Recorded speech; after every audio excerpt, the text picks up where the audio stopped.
Bonjour, alors très heureux d'être ici aujourd'hui et de vous présenter une enseignante débutante de chez nous. C'est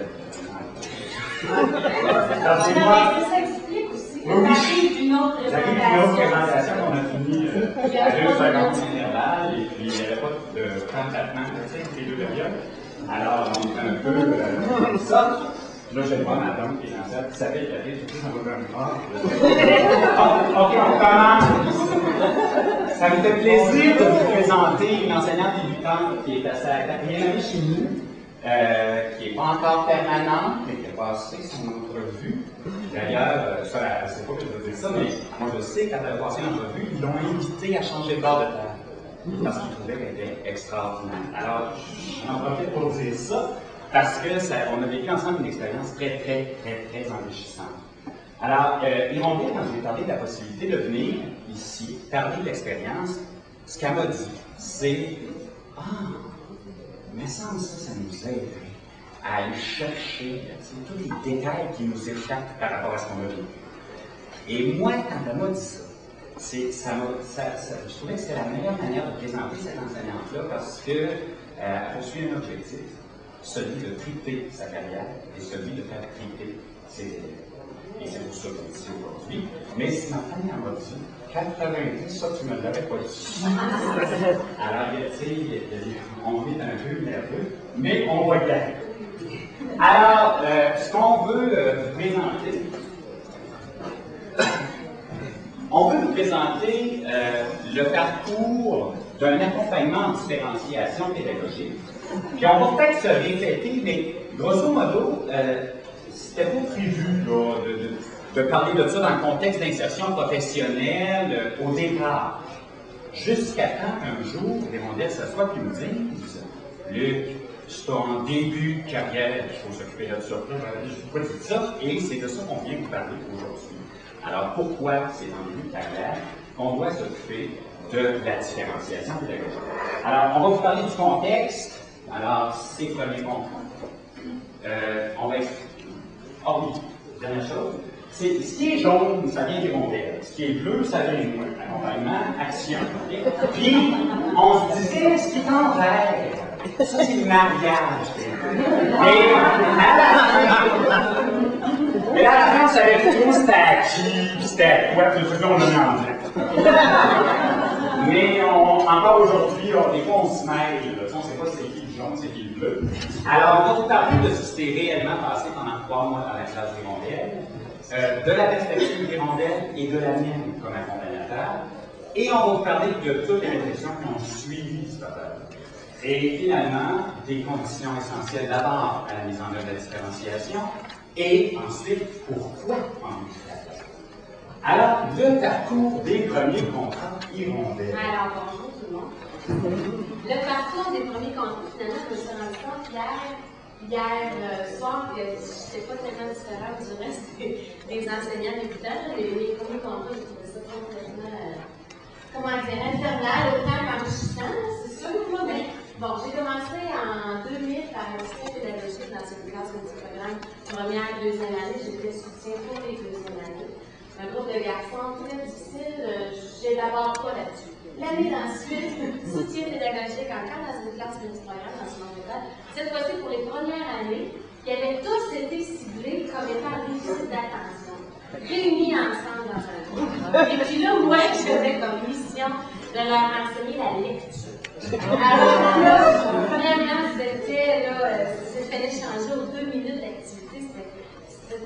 Bon, alors donc, ça c'est mon deuxième contrat, et tout de suite après, alors j'ai fait ça en 2001 jusqu'en 2002, janvier 2002. 1er février 2002, je rentre dans la même école en 5e année. Je remplaçais une jeune enfant partie en congé, partie en retraite préventive à l'année fondatrice. Alors là, je décris un petit peu le portrait de cette classe-là. C'est dans une classe de 5e année, dans une école défavorisée là, au niveau socio-économique, dans une classe de 28 élèves, il y a beaucoup de difficultés de comportement, plein d'élèves lettres codées, des codes 12, des codes 14, plein de problèmes d'apprentissage. En tout cas, tu sais, puis c'est une classe où il y a plein de petits clics, ça s'entend pas. Les élèves, en plus, aimaient beaucoup leur enseignant, ils venaient juste de partir. Très mécontent de me voir à la table. Et moi, j'étais là pour rester jusqu'à la fin. Là, je décris un peu l'enfer, mais c'était ça. Puis là, au niveau de la motivation, c'était, comment dire, voilà, c'était ça. Ça, c'est pas. Je me sentais rendu là, dans mon début de carrière en tant qu'enseignante, je me sentais. Ça, c'était la classe et un peu mon esprit. J'étais, comme plusieurs hier, avec le vidéo, puis la pièce de théâtre, puis je me suis rendu compte que finalement, tout le monde avait cette phase-là. J'étais très déboussolée, déstabilisée, c'était très éprouvant. Puis je me disais, finalement, l'enseignement, honnêtement, c'est pas pour moi. À moins qu'il se passe quelque chose. Là, il fallait qu'il se passe quelque chose pour moi, pour les enfants dans la classe aussi, là, pour que ce soit agréable, le climat, pour qu'ils apprennent. D'ailleurs, les modèles à passer la soirée à faire, je me demandais comment ça se fait qu'il n'y a pas eu cher. Ah oui, c'est long, mon Dieu. C'est pareil, comme ce que je l'ai dit. Alors, quand elle m'a appelé, elle me parlait de problèmes qui avaient l'air aigus. Puis je le savais un petit peu parce que j'avais accompagné l'enseignante qui était partie en congé de maternité, qui avait quand même 5 ans d'expérience en arrière d'elle, puis c'était quelqu'un qui fonçait. Et puis, elle était en larmes jusqu'à la fin octobre. Je savais que ça avait l'air, mais elle avait l'air d'avoir augmenté, c'est qu'il y a des chances que ça soit remplacé. Puis en même temps, quand elle me décrivait les problèmes, ben, dans notre commission scolaire, nous, on accompagne dans la planification, mais aussi en classe, les conseillers pédagogiques. Alors, j'écoutais les problèmes qu'elle me racontait, puis je me disais, oui, ils sont aigus, mais mon Dieu, que ça semble à bien d'autres choses que j'ai vues dans bien d'autres classes, puis c'était pas toutes les enseignants débutants. Ce qu'elle me disait beaucoup, c'était difficulté motivationnelle, difficulté de comportement. Elle disait, l'apprentissage, je t'en parlerai après, mais ça va sauver. On est dans une des 10 écoles au Québec, les 10 premières, à Shawinigan, on a cette école-là, une qui est dans les 10 premières, au niveau du facteur de défavorisation. Alors, tu sais, on est conscient de ce qui se passe là, puis on est conscient que c'est difficile. Puis là, je me suis dit, qu'est-ce qu'elle me pose comme question? Tu sais, au début, j'ai fait ce qu'elle avait demandé, quand c'était, dis-moi, dis-moi que c'est correct de ne pas prendre le livre de mathématiques. Dis-moi que c'est correct de ne pas prendre le livre de français. Si tu me dis que tu es conseiller pédagogique, moi. Il y avait de ça. Mais il y avait aussi, transmettons que je veux faire du sous-groupe, tu quelque chose, tu sais. Puis là, ben, vous savez que la réforme et le socio-constructivisme, on interprète ça de toutes sortes de manières. Puis une des manières, c'est qu'il ne faut surtout pas donner du stock, parce que sinon, tu ne le construis pas. Excepté que... Non, mais je veux juste dire, elle en avait besoin. Okay? Fait qu'on a regardé où est-ce qu'elle pourrait aller chercher ce qu'elle a besoin. Et puis là, je me suis mis, moi, quand j'ai commencé à enseigner, mon premier contrat, c'était au Vulca. Quand j'ai quitté le nouveau produit, je m'en allais au Vulca. Tout le monde pensait que je m'en allais au fond des terres, puis il n'y avait pas de papier, puis crayon. Ça fait... Il y a des écoles qui fermaient dans l'industrie scolaire où j'étais. Les profs me donnaient des cadeaux que j'avais fait de séance. Tiens, amène ça. Puis je suis parti avec une vanne à moitié remplie. Toutes sortes d'affaires. Ce qui ne veut pas dire que j'ai utilisé ça constamment, mais non, j'avais des ciseaux, puis je faisais des ateliers, puis je me suis rendu compte qu'avec qui on cherchait des outils, il y a du monde qui m'en avait donné. Et ce que j'entendais des rondelles, c'est je sais que je suis bon, t'arrêtes pas de me le dire. Non, mais t'as-tu quelque chose? C'était juste ça. Alors, on est allé chercher des choses comme ça. Et ce que j'entendais dans sa tête, c'est que je veux qu'il apprenne. J'écoutais ça comme il faut. Vous allez voir quel impact ça a eu. C'était vraiment, je veux qu'il apprenne. Puis, écoute, c'est ça que j'entendais. Parallèlement à ça, on est en 2001, c'est ça, 2002. Puis là, moi, je suis conseiller pédagogique. J'ai fait l'approche enseignement stratégique, stratégie, on va tout ça. Puis là, il y avait comme un nouveau mot qui se promenait. C'est que je t'avais pas d'avoir rapport avec les problèmes des rondelles. Le mot différenciation. C'est ça. Je fais des farces, mais c'est parce que là, tu sais, quelque chose. couteau, tu sais, en plus, par contre, ta compétence de travail artistique, puis là, il y a différenciation, puis on entendait parler qu'il n'y avait pas le voyant écrit. Ben, juste remarqué, il n'était pas, il était pas, puis depuis il est là. Puis là, j'ai dit, on va étudier ça de votre. Ben, c'est ça la réponse, tu m'as donné ça. Je suis complètement jacké, c'est l'autre qui m'a donné la réponse. Alors, là, je trouve du stock, les amis, là, des livres, en voulez-vous, sur la différenciation de toutes les couleurs et de toutes les sortes. Je dis, OK, c'est beau, là, les contrats de travail, les plans d'affectif, les plans de programmation, les styles politiques, les styles d'apprentissage. Mais là, c'est des moments qui font des styles séquentiels, puis tout, OK. Mais, tu sais, je dis, OK, mais dans le soir, comme un c'était son problème, là, elle allait là. Fait que là, je trouvais pas grand-chose sur qu'est-ce qu'on fait demain matin. Et en plus, on disait, ben, tu sais, il y a beaucoup d'écrits sur le sujet, mais il y a peu d'exemples dans la pratique. Alors là, j'ai dit, ouais, on a un problème. Et comme elle était très intéressée, j'ai dit, ça vient. Moi, là, je vais creuser ce concept-là, puis m'en aller voir. Mais il faut dire que j'avais une sorte de raison pour triper là-dessus dans ma vie personnelle. Alors, je décide d'explorer la différenciation pédagogique en regardant mon ami Fontaine, mais en ne nommant pas la différenciation. Okay? On va regarder ce qu'on fait pour gérer la diversité des études. Alors, ça, c'est le contexte que je vais prendre. Et là, ça part dans le dossier. OK, parce que là, on revient à ma classe. Okay? Vous avez un image dans la tête. Bon, mais il y avait quand même quelque chose de très positif dans cette classe-là. Comme je vais vous parler de l'école, c'est une école d'entreprise où je suis depuis les 3 dernières années. Donc, il y a déjà une entreprise de papier, puis il y a le concept d'école entrepreneuriale dans l'école. Et puis, l'enseignante qui venait de partir avait eu l'idée, il n'y avait rien de fait, mais il y avait l'idée dans la classe d'élaborer un projet d'art culinaire. Quelque chose en rapport avec la cuisine.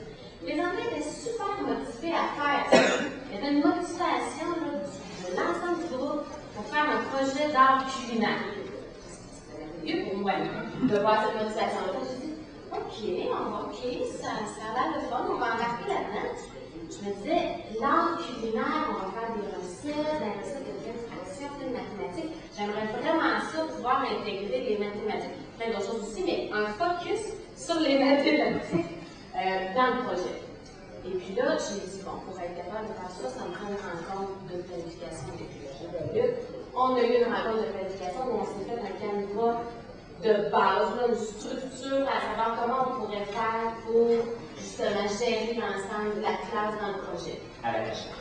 Ah oui, ben oui, cachette, parce qu'on était dans un contexte syndical où les conseillers pédagogiques proposaient la classe. En tout cas, c'était pas très aidant pour l'enseignant débutant. En tout cas, finalement, on a réussi à se rencontrer. Et puis, je suis revenue avec les élèves. J'ai dit aux élèves, moi aussi, ça me tente énormément de faire ça, ce projet d'art culinaire-là. Je vais être là pour vous accompagner, vous aider, vous questionner, tout ce que vous voulez, sauf le faire à votre place. Ça, est-ce que vous embarquez là-dedans, les élèves? Ils ont dit oui, ils étaient bien contents. J'ai dit, c'est vous qui allez être en charge, ça c'est certain. Les élèves ont accepté. Et puis là, on a dit, OK, on y va. Et là, ce que je vais faire, je vais essayer de. Je vais vous présenter un résumé, très résumé de la synthèse du projet. C'est-à-dire qu'il y a des étapes que je vais pas vraiment expliquer dans ça parce que ça prend trop de temps. C'est un projet qui a duré 3 mois dans la classe. Ça a commencé début avril. Il est divisé en 3 phases. Il y a eu la phase de préparation pour la production, ça dure 1 mois.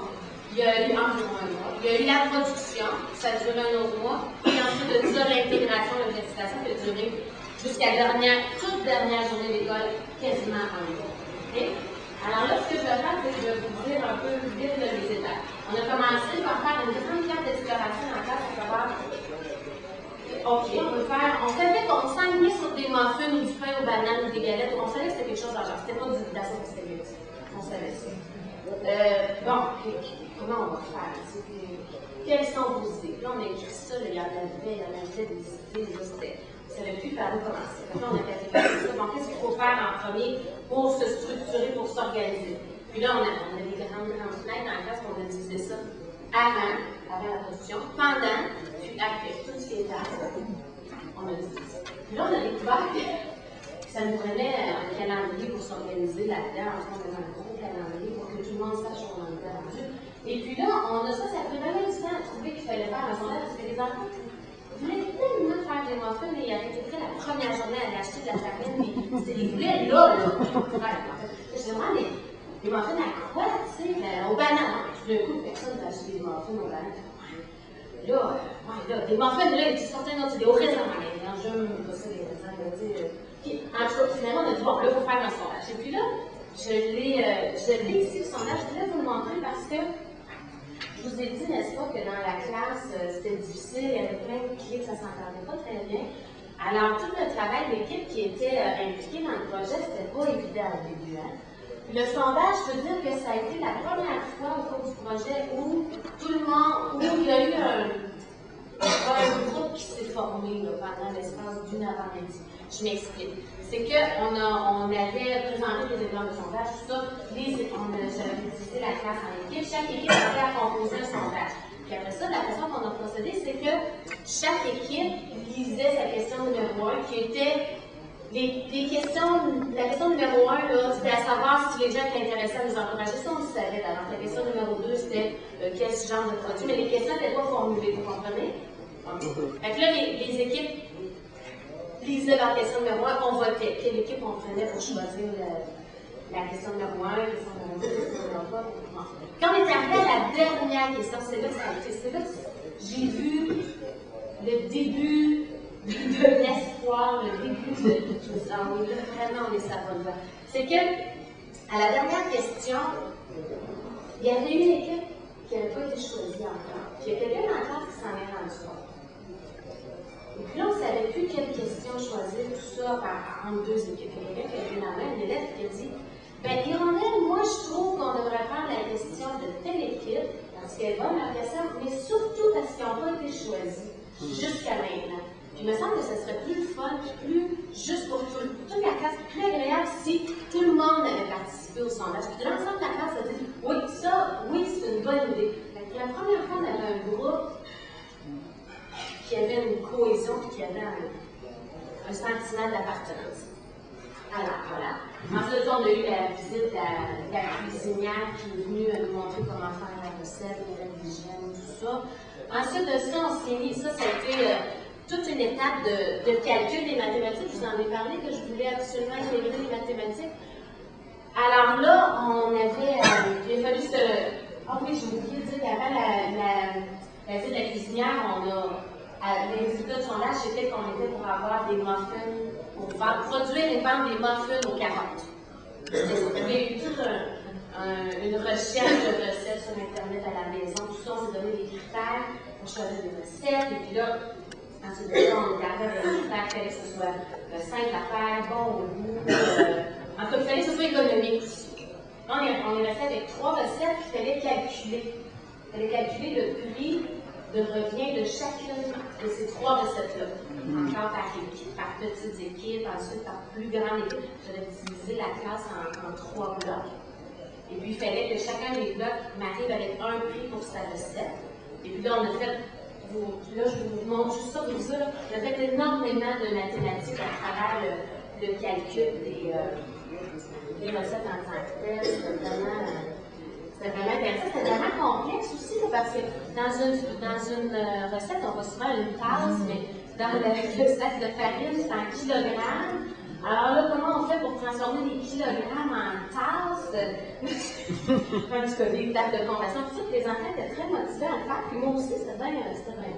Il y a eu beaucoup de résolutions de problèmes aussi, là, dans le sens de on est là pour la porte, comment on fait pour savoir, puis tu sais, oui, c'est ça. Ça y allait.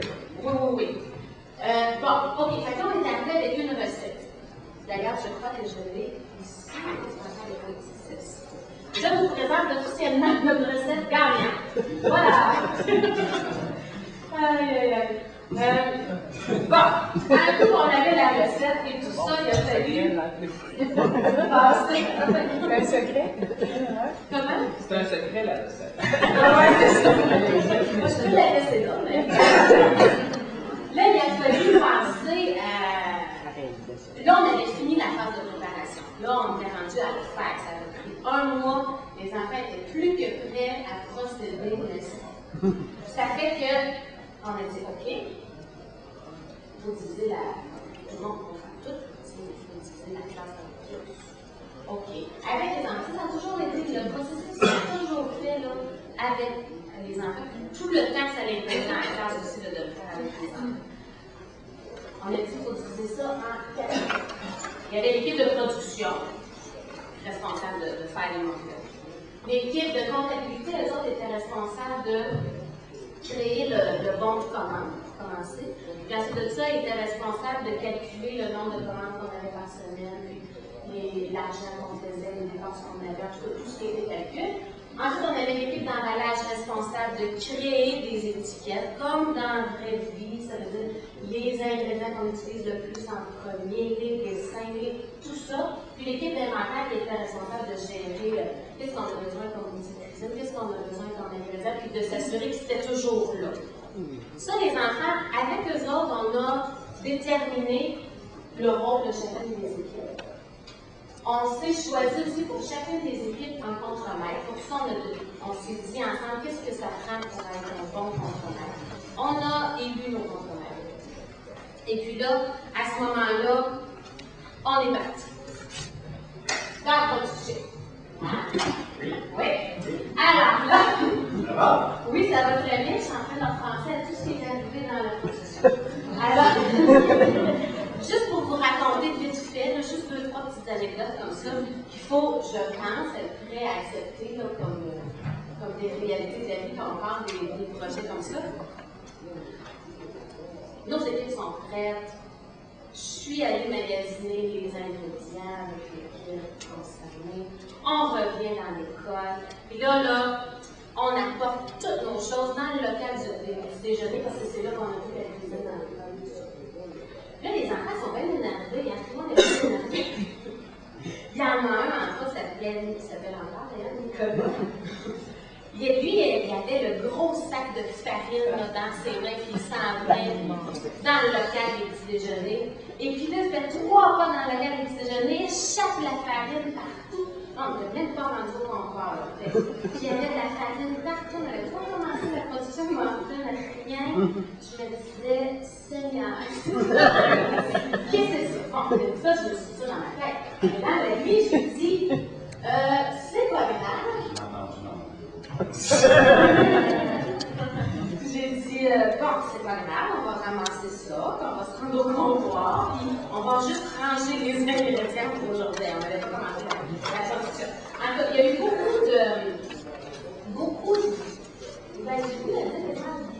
beaucoup d'erreurs au début au niveau de chacune des équipes, plus particulièrement peut-être l'équipe de la production.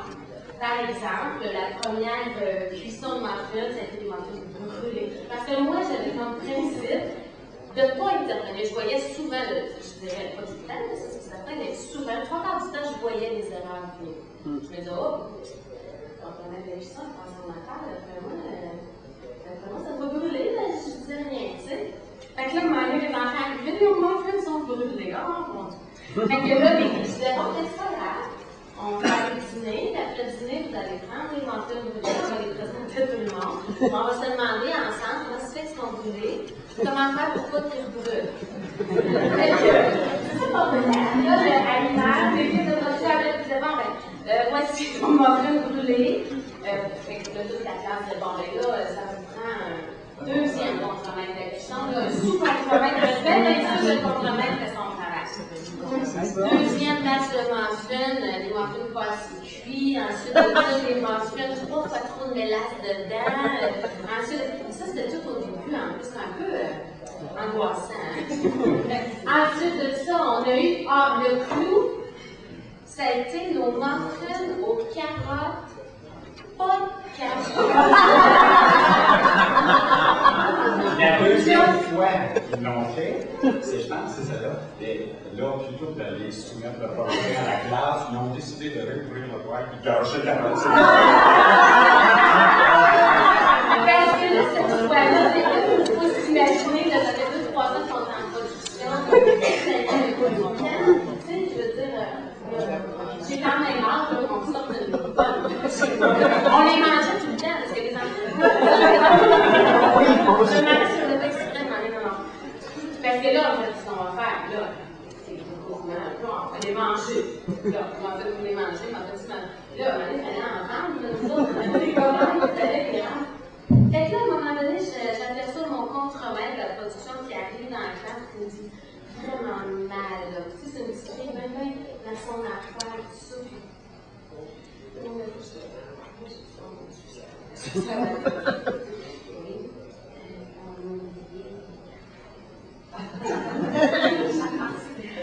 Bon, j'ai dit, écoute-moi, j'ai dit, là, tu vas aller te faire avec ton équipe de production. J'ai dit, puis là, vous allez vous arranger pour que plus jamais ça arrive. Quand vous aurez trouvé une solution, là, vous viendrez me voir parce que là, je suis en train de c'est assez. Fait que ça, sont trouvé des solutions, puis tu sais, j'avais aussi comme principe de vraiment laisser les enfants responsables, tu sais, responsables du projet. Comme je l'avais dit au début, je leur disais, vous êtes responsable, vous êtes capable, c'est pas grave, c'est des arrangements d'attendus, c'est pas grave, tu sais, mais il faut quand même trouver des façons de pallier aux erreurs, mais c'est pas grave. Comme pendant le choix des 3 recettes, j'ai oublié de le dire, mais c'est la première fois où les enfants ont eu conscience, je pense qu'ils étaient vraiment en situation de pouvoir dans la classe, c'est que pour donner la préparation, on avait étudié les recettes, on avait une liste d'ingrédients, il fallait aller chercher les prix, les vrais prix dans la vraie vie des magasins, tu sais. Fait que sur notre calendrier de planification, j'avais demandé aux enfants qui va aller chercher des prix en fin de semaine chez IGA, chez Maxi. Là, j'avais une dizaine de volontaires. Je savais pas qui. C'est notre gros calendrier. On arrive le lundi matin. J'ai dit, bon, Marie-Ève, as-tu des prix? Non, Caroline, as-tu des prix? Non, Maxime, c'est Jasmin. Finalement, au bout de 10 élèves, j'avais aucun prix. J'ai dit, bon, je dis, on n'a pas de prix. Bon, fait que là, j'avais toujours le plan de la journée au tableau. Les voyais, les enfants, qu'est-ce qui s'en est, tout ça. Je dis, bon, ben, notre période de projet, on oublie ça. Puis là, je leur montrais mon cahier de planification. Je disais, bon, ben, demain, là, tant qu'on n'a pas de prix, on continue pas. Moi, j'irai pas. J'ai l'accès chercher les prix. Fait que là, le lendemain matin, j'avais les prix. Puis je pense que là, les enfants ont dit, Seigneur, ça marche, il faut vraiment. Maintenant, je reviens au temps de production de Muffle. Au début, au niveau des équipes, chacune des équipes pouvait travailler un peu en même temps, disons, la production. Parce que pour s'organiser tout ça, mais très vite, c'est apparu que là, l'équipe de comptabilité, eux autres, c'était plus au début de la semaine qu'il fallait qu'ils travaillent pour ramasser les commandes puis calculer tout ça. L'équipe d'inventaire, eux autres, au contraire, c'était plus à la fin de la semaine pour s'assurer que la semaine après, on était correct au niveau des ingrédients, tout ça. L'équipe de production, c'était carrément en plein milieu de la semaine pour se donner le temps d'avoir les commandes, de le faire, puis que l'équipe d'emballage puisse emballer les muffins pour livrer le vendredi. C'est que là, il a vraiment fallu, à ce moment-là, que je diversifie énormément les activités à faire et les temps d'activité dans la classe. Tout le monde faisait la même chose au départ, mais en plus pas en même temps, pas dans la même journée. Fait que pour ça, c'est certain que là, comme j'avais parlé tantôt, j'avais des banques d'ateliers avec des temps d'ateliers, des temps de travail en sous-groupe, des temps d'équipe de projet, des temps de. J'avais beaucoup de soutien, si je peux dire, hein, quand même, je ne sais pas ça. Il y a l'orthopédagogue de l'école qui s'est greffé au projet, qui est venu travailler en même temps qu'on travaillait dans un de texte argumentatif à savoir pourquoi les gens devraient acheter plus nos muffins qu'on faisait plutôt que ceux du magasin. J'ai eu une conseillère en orientation qui est venue m'aider au niveau de toutes les descriptions de tâches, au niveau de tous les postes. Lui qui m'aidait là-dessus. J'avais beaucoup de soutien. Moi, ça, c'est ma préférée. Les élèves avaient tellement trippé sur le calcul des prix de la recette, parce qu'il y avait des petits, il y avait de l'eau, il y avait des grosses à mesure, et puis en tout cas, ça y allait. Il avait aimé l'expérience, et à un moment donné, mon élève m'avait dit, ils viennent me demander de mettre des recettes dans un coin pour aller les mesurer au cas où. J'ai mettrais encore 3 fois trop de mélasse ou encore. Puis il tripait, là. Puis là, ça, c'était le centre d'apprentissage de recettes. Puis là, il disait, en fait, tu te rends compte qu'ils veulent faire du cahier d'exercice pour pratiquer le multiplication, fraction. C'est comme, ils me le demandent.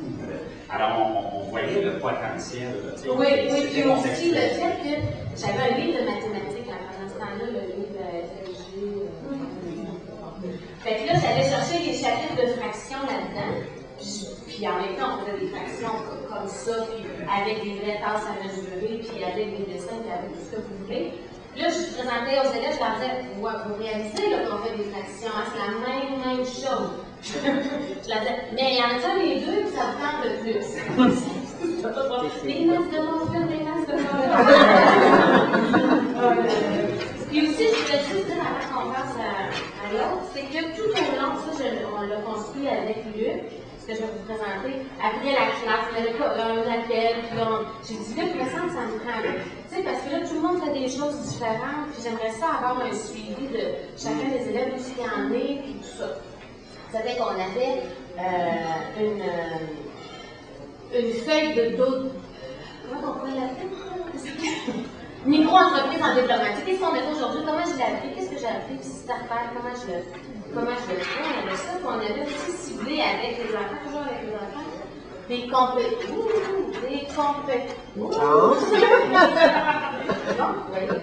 compétences au niveau transversal, au niveau disciplinaire, tu sais, qu'on ciblait vraiment à travers le projet. Les enfants à différentes occasions se sont évalués là-dessus. Ça m'aidait beaucoup, moi, en tant qu'enseignante là-dessus. J'espère vous avoir fait une petite, je sais pas ça, mais j'espère que vous comprenez un peu l'ensemble du projet jusqu'à maintenant. Après avoir terminé la production de Muffin en tant que telle, j'ai eu une autre rencontre avec eux. Là, on avait passé tellement de temps là-dessus. Là, je parle de plusieurs périodes par jour, à tous les jours. C'est certain qu'il y avait beaucoup de contenu aussi disciplinaire, puis la coopération, ça, on avait parlé.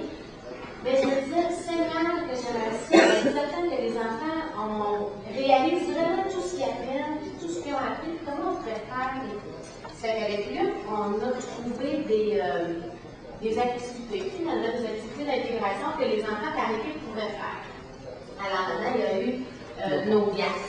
On s'est fait un livre de toutes les gaffes qu'on a fait. Ça, c'était en fonction de le présenter au 4e année dans l'école, qui était pour faire le projet l'année suivante, probablement. On ne peut pas sûr à 100%, mais probablement. Fait qu'il y avait le livre de tous nos gaffes. Fait que c'est certain que les enfants étaient obligés de réfléchir du début du projet jusqu'à la fin, sur tout le processus. Qu'est-ce qu'il y avait appris? Qu'est-ce qui ressortait? Ensuite de ça, l'inventaire. L'équipe d'inventaire a travaillé sur l'inventaire final parce que tout au long du projet, elle a fait ajouter des choses. Oh, il nous manque des outils, il nous manque des pierres, il nous manque. Fait qu'on était toujours retourné à l'épisode. Bon, eux autres, il y avait ça. Il y avait l'équipe qui a travaillé sur la synthèse des étapes du projet. La description des tâches. L'album géant d'entreprise, ça c'était des grosses pancartes avec des photos pendant le projet, puis plein d'anecdotes, tout ça. Puis ensuite, il y a eu une vidéo de chacune des équipes. Et puis, à la suite de ça, j'ai eu bien des commentaires des enfants. Qu'est-ce qu'ils avaient appris? Comme il y en a une qui a dit, elle avait de la difficulté avec les mathématiques là, dans le livre FFG, c'était vraiment difficile. Fait qu'elle, elle me disait, tu sais, les fractions, les mathématiques, quand c'est vrai, là, moi je comprends, je suis capable, tu sais. Il y avait ça. Il y avait, rappelez-vous que c'est une classe qui est impliquée, tout ça. Ils m'ont sorti à la fin du projet, c'est l'ensemble de la classe, ils m'ont dit le travail d'équipe, là. C'est vraiment important, c'est vraiment ça la clé du succès. Parce que rappelez-vous que chacune des équipes était tellement interdépendantes les unes des autres, qu'il fallait que tout le monde fonctionne. Il fallait que l'équipe de production fasse du bon travail, que l'équipe d'emballage puisse en aller pour qu'on puisse livrer, puis il fallait qu'il y ait l'inventaire. Tout était tellement interrelié que là, ils ont vu l'importance du travail d'équipe, de la coopération. Ensuite, il y en a qui m'ont dit, maintenant, je sais cuisiner, ça va me rester toute ma vie. On va mettre des carottes dans le monde. En tout cas, il y a eu bien des belles prises de conscience à ce moment-là. J'ajouterais deux choses peut-être. C'est que l'hirondelle était obnubilée par le fait que tout le monde ne va pas travailler sur tout. C'est du grave, tu sais. Mais elle avait dit, mais peut-être que c'est correct, mais on va quand même faire à la fin de la journée une période où tout le monde raconte à tout le monde ce qu'il a fait et ce qui arrive. Ça, c'était comme important pour essayer de s'assurer que tout le monde est touché à tout. Il y avait ça. Puis il y avait l'aspect que tu as mentionné, la résolution de problèmes en collectif. C'est-à-dire chaque fois qu'un comité avait un problème, il était soumis à l'ensemble. Ça voulait dire qu'on touchait à beaucoup de choses avec les élèves dans le processus. C'est beau? Je regarde un peu l'accompagnement que je faisais, puis là, je ne vais pas le dire, mais c'est ça, beaucoup de prise de conscience que j'essayais de provoquer auprès des modèles pour voir, tu sais, Michael, pourquoi il est dans ce groupe-là, Chantal, pourquoi il est dans ce groupe-là. Tu sais, il posait des questions comme celle-là, puis j'ai amené Rondel à me parler des élèves pour me dire finalement qu'il était dans des équipes où il y avait des forces. Oui, il avait choisi là, l'équipe dans les enfants. Il avait vraiment choisi où il voulait être en fonction de leurs intérêts et de leurs forces aussi du même coup.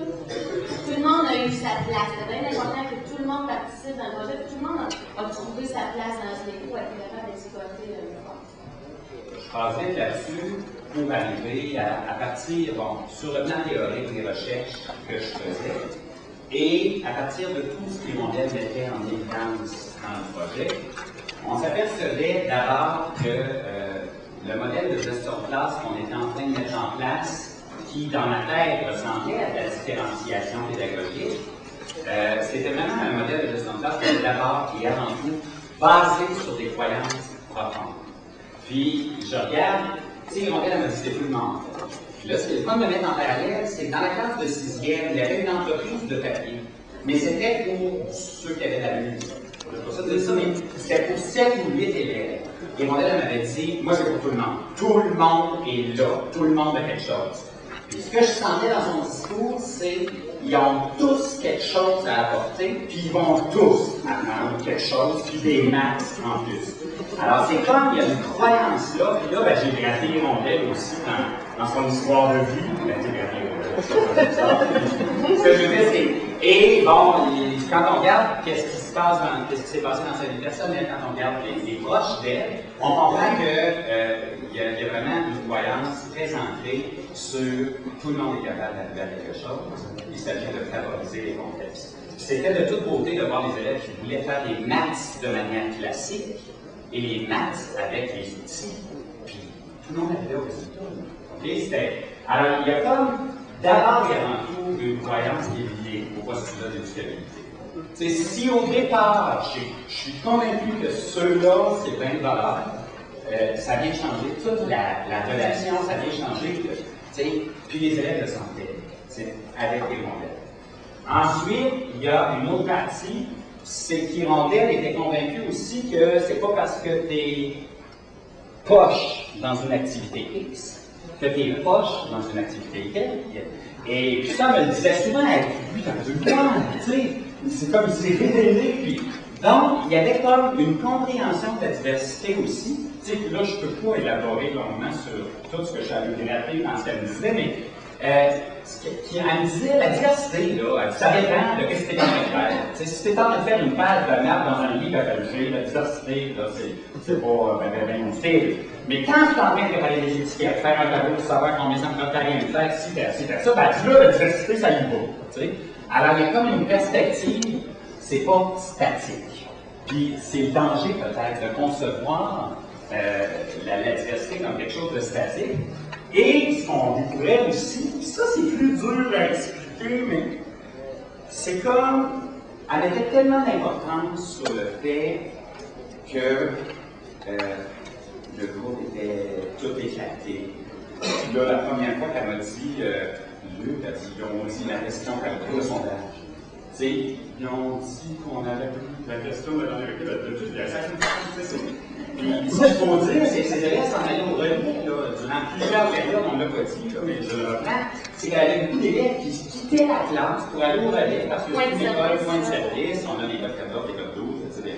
Mais à Dieu, ils savent, ils s'entraident. Fait qu'il y avait comme quelque chose de tu fais ça pour moi, je fais ça pour toi, l'interdépendance des comités, qui amène une perspective comme de justice sociale, d'équité, différente mais nécessaire pour pouvoir permettre que tout le monde ne fait pas nécessairement la même chose en même temps. Alors c'est un peu comme ça qu'on a assis présentement la différenciation, puis on a travaillé pour la comprendre. Puis on marque provisoire parce que depuis 2 ans, on essaye autre chose, puis on fouille ailleurs, puis ça continue d'évoluer. Alors ça, c'est pour montrer un peu qu'est-ce qu'on a construit dans le billet de ce projet-là. Et finalement, l'école orientale, on aurait pu faire autre chose. C'est à partir de là qu'on a travaillé le ciboulot, et à partir de là qu'on a essayé de traiter la diversité. Je passe vite ici, c'était pour expliquer chacune des dimensions avec des cas. On a parlé, vous allez pouvoir maintenant. C'est bon. Les conditions de mise en œuvre. Vite, là, j'aurais tendance à dire, parce qu'on va acheter, là. Oh mon Dieu, 1 minute. Vite, parce que c'est là qu'il faut que tu finisses. J'oublierai tout ça, vous l'avez écrit. Ce que je dirais, puis ce que j'ai fait, c'est ça peut être un peu fou pour prendre des risques. Faut être. Non, c'est ça. Faut prendre des risques pour faire des choses. C'est ça que je voulais dire. Hirondelle était prête à prendre des risques. Mais elle avait juste besoin que quelqu'un lui dise c'est pas avec le prendre des risques. C'est à partir de ce moment-là qu'elle est arrivée en disant c'est essentiel dans la vie de carrière, là je dis pourquoi.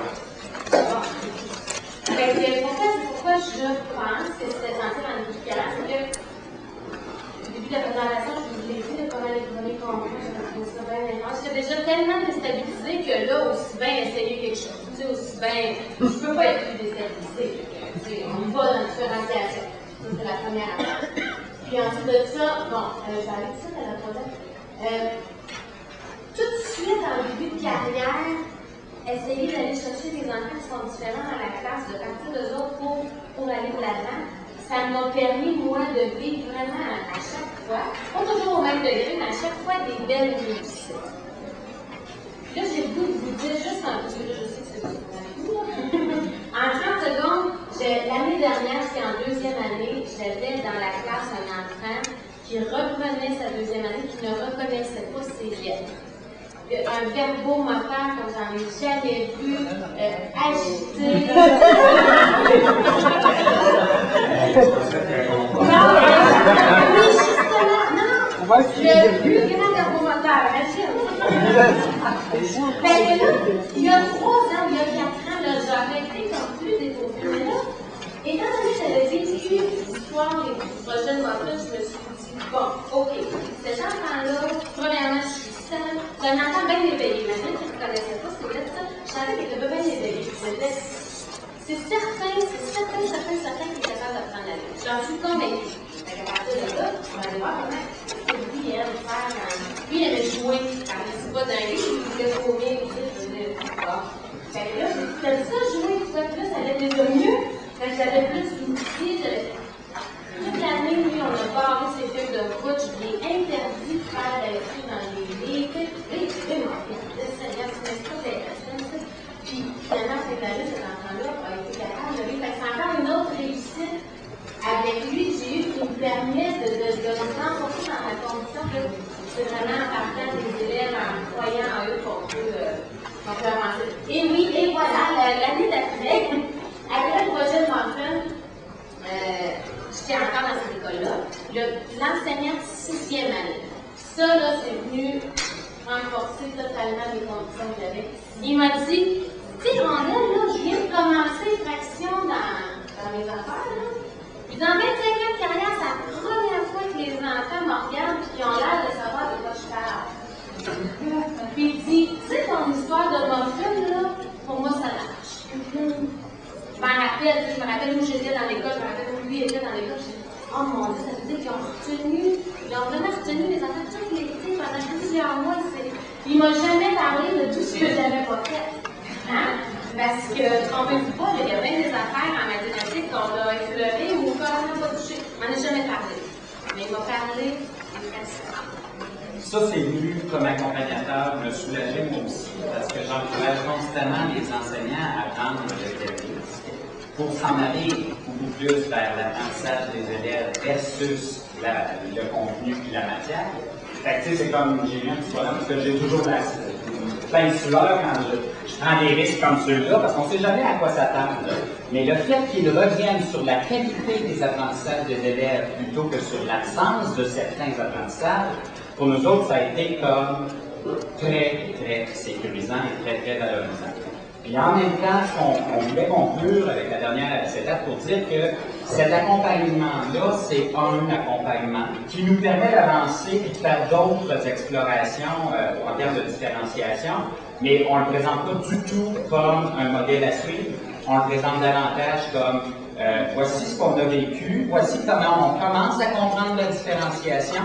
Puis le fait que j'interviens ailleurs dans d'autres conditions scolaires, ben, on s'aperçoit qu'on avait beaucoup de conditions gagnantes.